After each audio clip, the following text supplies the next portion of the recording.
Hi, my name is Matt Elmore and I'm an Assistant Extension Specialist with Rutgers University focusing in weed science. And today we're going to take a look at one of our fall screen Kyllinga control trials.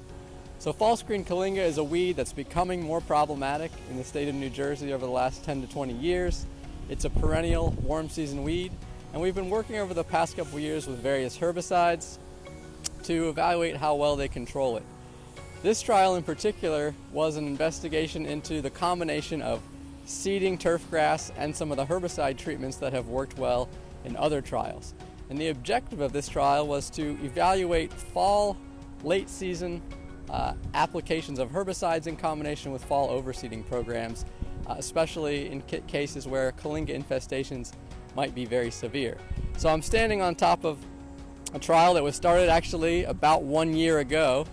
We made applications in August to some of these treatments, and so this is again 1 year after treatment, and basically what we have is a stand here of fall screen Kyllinga for this trial. It was a pretty serious infestation of Kyllinga that we actually managed to almost eliminate all the other grasses and weeds in the trial at the time when we started it. So what we have here is a stand of fall screen Kyllinga, and this is how it typically looks at this point in the summer.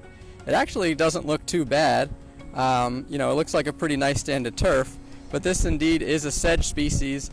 And the main problem with this weed is that during the winter time it goes completely dormant. And so while it makes an attractive turf grass right now, come November this will look a lot different than the desirable grasses we grow.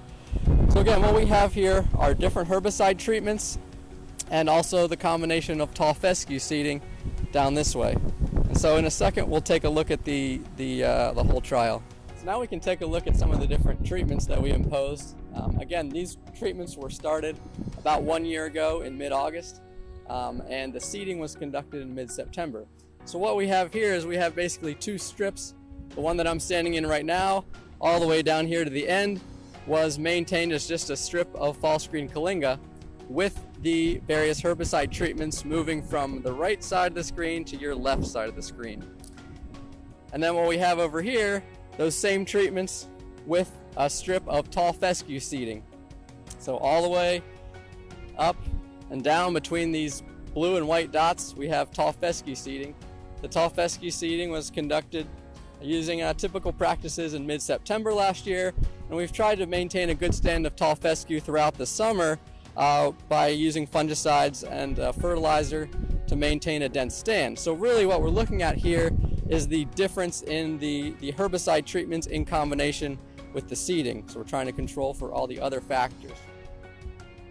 All right, so if we move, I guess, to the beginning of the trial, right here, what we have is, again, no seeding right here, and then seeding down towards the bottom of your screen. So this, again, this here is no herbicide treatment was applied, and then this is no herbicide treatment applied, but tall fescue was seeded in mid-September.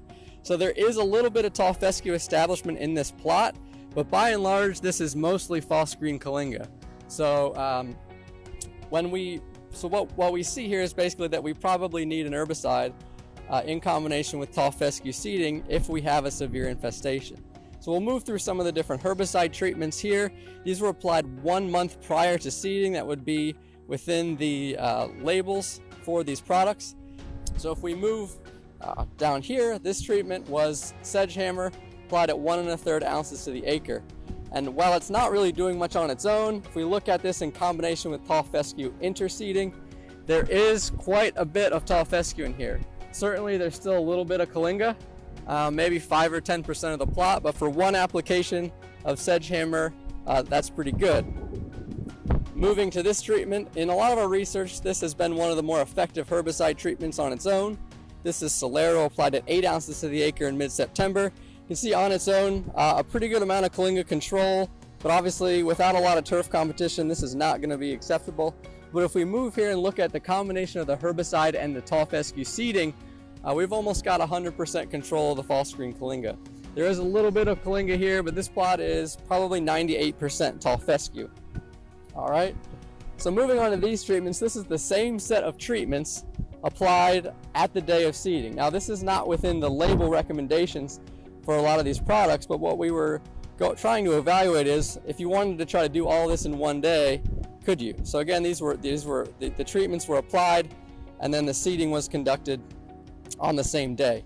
So this is the same set of treatments. This is Dismiss, this is Sedgehammer, and this is Solero. By and large, we generally saw the same thing in terms of the effectiveness of the herbicides, but what varied and what we noticed is that the tall fescue was severely stunted for quite a period of time after emergence, and that stunting continued into the spring. So, here's a Solero treatment here with seeding that looks pretty good, but actually for most of the year this has looked relatively poor. The other interesting treatment here that we didn't have a month before seeding, but now we have here at seeding, is glyphosate applied the day of seeding. And this is actually, if you need to do everything on the same day, this treatment has been fairly effective as well, and there was no injury to the seedlings as they emerge. So again, I'm standing in glyphosate only, almost no control here 1 year after treatment, but when we put it in combination with the tall fescue seeding, this is not quite as effective as Solero, but still relatively effective. We're probably 90% tall fescue cover in this plot. So in conclusion, if you're looking to really get aggressive against the fall screen Kyllinga, we often recommend applications in spring, but if the infestation is so severe that you feel like you need some sort of interseeding component and you want to do it in the autumn, either Sedgehammer or Solero applied in mid-August to late August, and then seeding conducted a month later is an effective treatment. And then on the day of, slightly less effective, but still a lot better than no herbicide, would be the glyphosate.